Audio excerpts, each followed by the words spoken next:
Bosman sejak 1 tahun yang lalu konstan. Komentar mengatakan dirinya mungkin satu-satunya orang yang tidak percaya akan ada Pilpres di Februari 2024. Dengan komen tersebut terutama oposisi, banyak yang kemudian mengatakan bahwa Bosman berhalusinasi, ngayal. Bahkan hingga sebelum adanya keputusan penundaan pemilu oleh PN Jakarta Utara, Bosman pun tidak goyang akan pendapatnya, yaitu Pilpres 2024 tidak akan terlaksana. Karena belum ada bukti nyata hal itu akan terjadi, seperti turunnya dana, persiapan pelatihan, perekrutan masif, pengadaan kotak suara, dan lain sebagainya secara masif dan terstruktur. Ada sih, namun setengah-setengah. Padahal 1 tahun lagi hal itu akan diselenggarakan. Maka ketika Partai Prima yang merasa dizolimi, cari keadilan, sengketa proses pemilu, Bawaslu beri hak perbaikan, KPU diharuskan akomodir, tapi tidak menjalankan. Kemudian lewat surat, KPU membatasi hak Partai Prima untuk melakukan perbaikan. Partai Prima mengajukan keberatan dan minta 5 kabupaten kota dibuka. KPU tetap menolak. Partai Prima gugat perbuatan melawan hukum KPU ke Pengadilan Negeri Jakarta Pusat. Majelis Hakim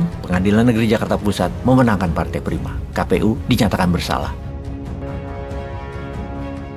Perbuatan melawan hukum, mendiskriminasi dan menghalangi Partai Prima untuk jadi bagian pemerintah melalui proses pemilihan umum. KPU melanggar Universal Declaration of Human Rights and International Covenant on Civil and Political Rights yang telah diratifikasi melalui Undang-Undang Nomor 12 Tahun 2005.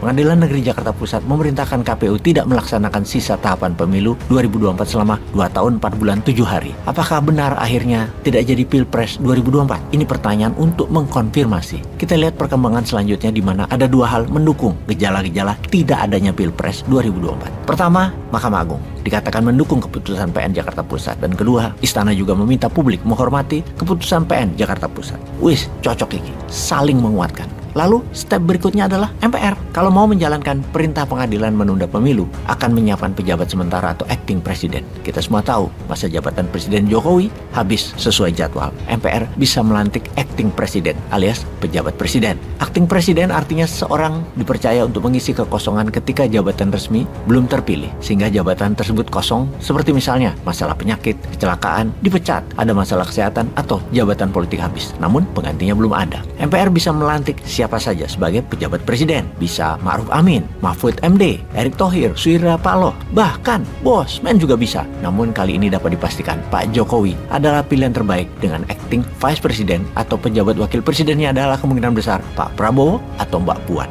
Dalam ketatanegaraan, tidak ada regulasi yang melarang presiden 2 periode dilantik menjadi acting presiden dan perpanjangan masa tugas anggota dewan. Juga sebagai catatan sejarah, Indonesia, penundaan dan percepatan pemilu bukan barang baru atau hal tabu, apalagi haram. Indonesia pernah menunda pemilu dari tahun 1971 ke 1977, 6 tahun. Dan juga pernah mempercepat pemilu, yaitu di tahun 1997 ke 1999, hanya 2 tahun. Pendukung Jokowi sangat tidak keberatan perpanjangan masa jabatan presiden. Indonesia masih butuh Jokowi, itu komentar mereka. Di tengah perang Rusia, pandemi, kesulitan ekonomi, lalu buang duit 120 triliun buat pemilu adalah sesuatu yang absurd, gak jelas, kata anak Daud. Jadi apa berkah penundaan pemilu bagi pendukung pemerintah? Yang sudah pasti adalah perwujudan IKN Nusantara sebagai ibu kota negara Indonesia baru pasti akan terwujud. Sebuah pusat pemerintahan dan pemukiman manusia masa depan yang luasnya ratusan ribu hektar, yang 80%-nya berupa kawasan hijau. IKN Nusantara akan menjadi kota yang zero pollution tanpa transportasi yang berbahan bakar fosil. Kota asri yang akan banyak dikunjungi satwa akan menjadi bagian dari kehidupan yang menyatu, damai. Apalagi ditambah bineka acara seni, sastra, dan budaya dari tradisional sampai modern di sana. Di bawah kepemimpinan Presiden Jokowi, pembangunan akan segera tuntas tanpa hambatan berarti.